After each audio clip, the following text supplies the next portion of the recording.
I want to pull up NaLyssa Smith because, guys, NaLyssa Smith has added back the Indiana Fever tag has been added back to NaLyssa Smith's profile.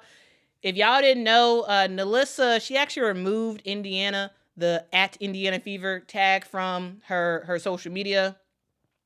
She did that, I believe, after their last game. She took Indiana off. She ended up posting this sort of peace message that was basically saying farewell. It was a long message, but she was saying basically farewell to the Indiana Fever.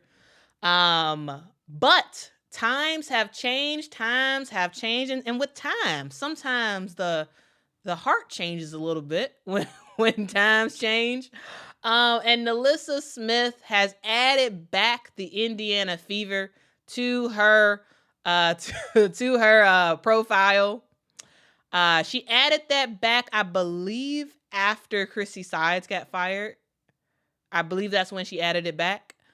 So it seems like there people have been doing all this speculation and saying that NaLyssa did not like Caitlin or whatever. It seemed like NaLyssa didn't like the coaching. That's what it seemed like to me. Because for her to add back Indiana to her profile after Chrissy Sides gets fired, and she posted this on she ended up posting this as a story, tagging this and basically like, hey, we about to win some championships, that type of vibe. I'm like, okay, is NaLyssa Smith back in play? Is NaLyssa Smith actually back in play to play for the Indiana Fever? Like, basically, in my mind, I'd have basically had her in the trading talks right now. That's what I had her as. I was like, she's not returning back to this team. She's clearly shown that she does not want to return back to this team. But,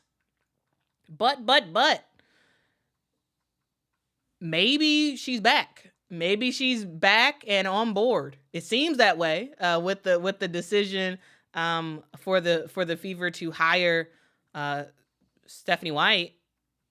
Y'all, win some. You are absolutely right. She is singing a new song.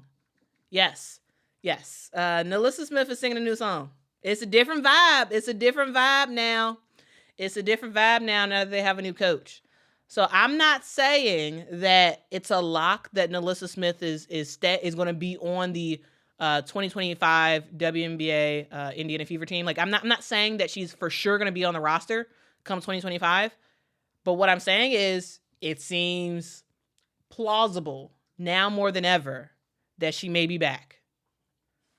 It seems plausible. I'm just saying that it's kind of interesting because NaLyssa Smith is actually a really good talent. I don't know. It didn't seem like she was put in good positions to succeed because she's a player who really is a walking double-double in the WNBA. She really is a walking double-double. This year, terrible numbers. She was good. She was really good her rookie year. Did really well last year. Her third year, no, not at all. And so we're about to see. We're about to see what happens. Does she end up with the Indiana Fever next year? Does she move to another team? Who knows? I'm just excited to witness it all and see what happens. I just want to see what happens, guys. I just want to see what happens.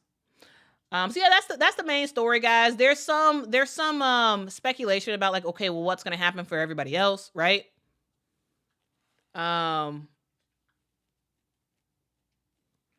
So we'll see. We will see what happens in terms of free agencies. I mean, a lot of players are going to be looking at the Indiana Fever as a possibility.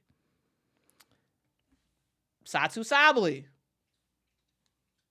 Maybe not. If the Indiana Fever do move on from NaLyssa Smith, Satu Sabaly's in play for sure. She's a player who has dealt with some injuries, and so that's a thing that you're gonna have to worry about, right? To possibly have like a Timmy and Satu on the team that both have recently had some injuries, maybe it's a need for a pause of sorts. But Satu Sabally is fantastic. Like a healthy Satu Sabally, oh, what they could do together. I'm just saying. Aaliyah Boston, Satu Sabally. You got Kelsey Mitchell, you got Caitlin Clark. All you need is that three slot, which this year has been sort of to end the season. It has been Lexi Hull, but like who knows who that 3 spot might be. Of course, Lexi's gonna stay with the team next year, but like who knows if she's gonna be like a 6-man. I think it probably would be best for her to be a 6-man, but we'll see. It depends on who they're able to pick up.